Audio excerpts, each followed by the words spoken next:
क्या आपको भी ऐसा ही लगता है कि आपकी सैलरी आती है और 15 से 20 दिन में आपकी सैलरी खत्म और महीने के लास्ट तक पहुँचते-पहुँचते तो आपको पैसे की खुद की टेंशन होने लगती है कि यार अब क्या करें? पैसे तो है ही नहीं। क्योंकि आपके पास क्या होता है कि मंथली बजट प्लान जो बनाना होता है ना, आपके पास वही प्लान रेडी नहीं होता। तो आज का जो हम टॉपिक लेके आए हैं, आज जिस हम टॉपिक के बारे में हम बात करेंगे, वो होगा मंथली बजट प्लान टॉपिक कैसे बनाएँ, वो भी स्टेप बाय स्टेप। जिसकी वजह से आप खर्चे मैनेज कर पाएँगे, सब चीज़ मैनेज करके चलेंगे और आपको मंथ के अंत तक कुछ ना कुछ पैसा भी आपका बचा रहेगा। तो आज करेंगे उसी टॉपिक के बारे में बात, तो बने रहिए इस वीडियो में। तो दोस्तों, पैसा कमाना ज़रूरी है, लेकिन सही तरीके से खर्च करना और सेव करना उससे भी ज़्यादा ज़रूरी है। होता क्या है दोस्तों कि हम मंथली बजट प्लान नहीं बना के चलते, जिसकी वजह से हमें ये प्रॉब्लम आती है कि हमारी इनकम तो बढ़ती है, लेकिन हमारी सेविंग नहीं बढ़ पाती, क्योंकि हमने मंथली बजट प्लान बना के रखा हुआ ही नहीं होता। और आज के हम इस वीडियो में यही सीखने वाले हैं कि हम बजट प्लान क्यों बनाएं, क्यों ज़रूरी है और स्टेप बाय स्टेप कैसे बना सकते हैं इसको, और कुछ प्रैक्टिकल टिप्स जो आप इस मंथली बजट प्लान में मैं आपको करके भी दिखाऊंगा। एंड फिर चौथे नंबर पे यही आते हैं कि इसका कुछ पावर टिप्स जो आपकी मतलब मंथली बजट प्लान जो होता है उसको आपको सुधार कर सकता है, और कुछ ऐसी कॉमन मिस्टेक के बारे में बात करेंगे जो मंथली बजट प्लान में नहीं करना चाहिए बट आम तौर पे लोग करते हैं। सो नमस्कार दोस्तों, स्वागत है आपका मेरी यूट्यूब चैनल फाइनेंस वर्ड 2 में, जहां मैं बात करता हूं पर्सनल फाइनेंस टिप्स एंड निवेश की। तो बने रहिए इस वीडियो में। तो दोस्तों, सबसे पहले तो ये जानना जरूरी है कि बजट बनाना जरूरी है। एक्चुअली में होता क्या है, देखिए, अगर आप बजट बना के नहीं चलेंगे ना, तो आपका कौन सा खर्च कैसे मेंटेन होगा यही आपको पता नहीं लगेगा। और बजट बनाने से आपको ये भी पता लगता है कि जैसे कि मान लीजिए आपने बजट बनाया और बजट बना के आपका पैसा कहाँ खर्च हो रहा है, ये आपको साफ साफ दिखना चालू हो जाता है। क्योंकि क्या करेंगे कि जितना आप लेके आए, जैसे 10,000 सैलरी है, 20,000 जो भी सैलरी है, तो आप जो जो खर्च कर रहे हैं वो आपको साफ दिखने लगता है कि यार मेरा इतना खर्च है और कहाँ जा रहा है कैसे नहीं जा रहा, ये सब आपको दिखने लगता है। और इसी बजट प्लान से आपको ये पता लगता है कि यार कितना पैसा मेरे पास बच रहा है, ताकि मैं उसको निवेश भी कर सकूं और आगे का फ्यूचर अपना सेट कर सकूं। और इससे क्या होगा कि आपको जो एक्स्ट्रा लोन वगैरह लेने की ज़रूरत पड़ती है या फिर कभी ज़रूरत पड़ जाती है नीड्स वगैरह के लिए, वो भी आपके लिए इसमें ये पता लग जाएगा कि यार क्या मेरे को ज़रूरत है लोन लेने की या नहीं है, क्योंकि आपने बजट प्लान बना के रखा होगा।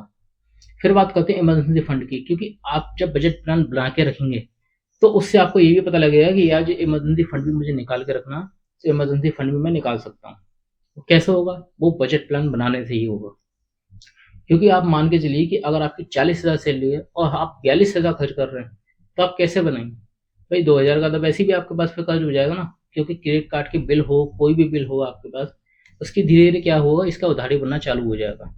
और अगर बजट प्लान आप बना के चलते हैं, तो आपका 40 भी सैलरी और 25 खर्च करते हैं, तो भी आपका मिनिमम मान के चलो 15,000 रुपये तो सेविंग और इन्वेस्टमेंट के लिए आप काफ़ी हो जाएगा ना, जिसमें आप इमरजेंसी फंड वगैरह भी निकाल सकते हैं।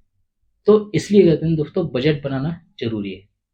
दोस्तों, सबसे पहले तो हम ये बात करते हैं कि मंथली बजट प्लान जो बनाने है ना, वो स्टेप बाय स्टेप हमें बनाना कैसे। तो दोस्तों, सबसे पहले तो आप अपनी इनकम जोड़िएगा।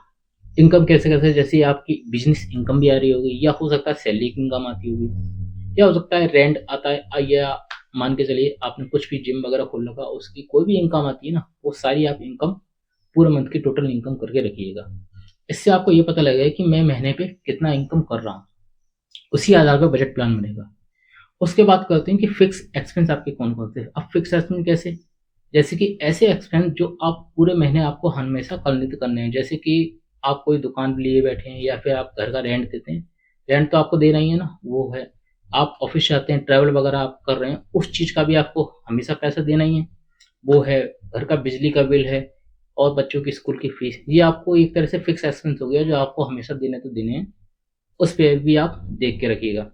फिर बात करते हैं फिक्स एस्टिमेट के साथ साथ सेविंग और इन्वेस्टमेंट वगैरह की, क्योंकि एक्सपर्ट भी कहते हैं कि आपकी इनकम का जो 10 से 20% तक का हिस्सा है, या 30% में मान के चल लीजिए, इसमें मिनिमम आपको कुछ ना कुछ तो सेव करके चलना है। या तो सेविंग अकाउंट में डालें, या एसआईपी करें, या एफडी करें, या पीपीएफ करें, या आप अपने हिसाब से म्यूचुअल फंड या स्टॉक वगैरह में इन्वेस्ट कर सकते हैं।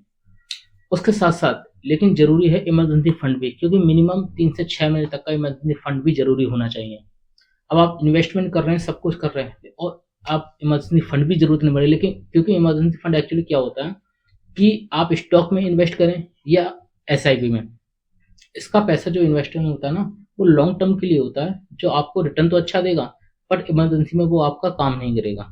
और इमरजेंसी में पेमेंट वो रखा जाता है, वो पेमेंट दिया जाता है जो कि सडनली अगर आपको ज़रूरत पड़ती है अभी की अभी, तो आप तुरंत पैसा निकाल सकें। क्योंकि एफडी में अगर निवेश भी आप करोगे तो एफडी में से इतना फ़र्क होगा कि आज आपको अगर पैसा निकालना है, आप रिक्वेस्ट डालोगे आज के लिए, तो पैसा आपको अगले दिन निकल के आएगा 12 घंटे बाद। इसलिए कहते हैं कि इमरजेंसी फंड अलग से बना के रखें, चाहे सेविंग अकाउंट में रखें या कैसे रखें। तो एफडी में अगर आप चाहते हैं एफडी में रख सकते हैं, बट सेविंग अकाउंट में आप अच्छा रहेगा कि सेविंग अकाउंट में रखें, ताकि पेमेंट जब भी आपको इमरजेंसी फंड में जरूरत पड़े तुरंत आप निकाल सकें। उसके बाद क्या कहते हैं कि इमरजेंसी फंड तो आप कर रहे हैं, इमरजेंसी फंड के साथ साथ कुछ वेरिएबल खर्च होते हैं। जैसे बाहर कभी कभी आप खाना खाने जाते हैं, रेस्टोरेंट जाते हैं, और कभी कभी घूमने चले जाते हैं, उन खर्च को भी थोड़ा कंट्रोल करना सीखें। इससे क्या होगा कि आप कंट्रोल करना सीख रहे हैं ना, तो आपको ये पता लगेगा कि हाँ यार, मेरे को ऐसा ज़रूरी नहीं था, खाना तो घर का भी खा सकते हैं, कभी कभार की बात अलग होती है। तो इस खर्चों को भी आप कंट्रोल करना सीखें। और लास्ट में आता है कि आप इसको रिव्यू भी करें कि आपने हर महीने जो भी आप खर्च कर रहे हैं, पूरे महीने में खर्च कर लिया ना, खर्च करने के बाद इसको रिव्यू करें कि कुछ ऐसा खर्च तो नहीं था कि यार मुझे नहीं करना चाहिए था। अगर आपसे हो भी गया तो अगले महीने उस खर्च को फिर आप कंट्रोल करने की सोचें कि हमें अगले महीने ये खर्च को नहीं करना है। तो ऐसे बनेगा आपका मंथली बजट प्लान। दोस्तों, अब बात करते हैं कुछ प्रैक्टिकल एग्जाम्पल की। मान लीजिए आपकी मंथली इनकम 30,000 रुपये है, तो फिक्स एक्सपेंस आपका 12,000 किराया या plus EMI plus bill, and saving और इन्वेस्टमेंट की बात तो 6,000 रुपये 20% के। और जो आपका वेरिएबल एक्सपेंस है वो मान लीजिए आप 10,000, जिसमें खाना पीना शॉपिंग ट्रैवल सब हो सकता है। फिर है आपका इमरजेंसी फंड, जैसे 2,000 रुपये। अगर इनकम 50,000 है एंड फिक्स एक्सपेंस 18,000 है, सेविंग इन्वेस्टमेंट 15,000 यानी कि 30% हो सकता है, एंड वेरिएबल एक्सपेंस आपका 12,000, देन इमरजेंसी फंड आपका 5,000 हो सकता है। तो ऐसे ब्रेकडाउन से साफ हो सकता है कि आपका पैसा कहाँ जा रहा है। दोस्तों, अब बात करते हैं बजटिंग का। थोड़ा सा रूल है जो आपको हर वीडियो में मैं भी बताता हूँ, और कई वीडियो आपने देखी होगी कि जो रूल है आपका 50-30-20 का, वो निर्भर करता है आपके ऊपर कि 50 पता ही है आपको कि नीड्स के लिए होता है, 30% जो आप लेते हैं वो आपकी इच्छाएं वांट्स के लिए होता है, एंड 20% आपकी सेविंग वगैरह के लिए होता है। बट कुछ कुछ लोगों में ऐसा भी हो सकता है कि 70% आपकी नीड्स के लिए हो, 20% आपका वांट्स इच्छाएं वगैरह के लिए हो, और 10% आप सेविंग या चैरिटी वगैरह के लिए यूज करते हो। वो आपकी इनकम और कैपेसिटी के ऊपर निर्भर करता है, जैसे आप चाहें उस हिसाब से आप कर सकते हैं। दोस्तों, अब बात करते हैं कुछ ऐसी कॉमन मिस्टेक की जो अक्सर लोग करते हैं।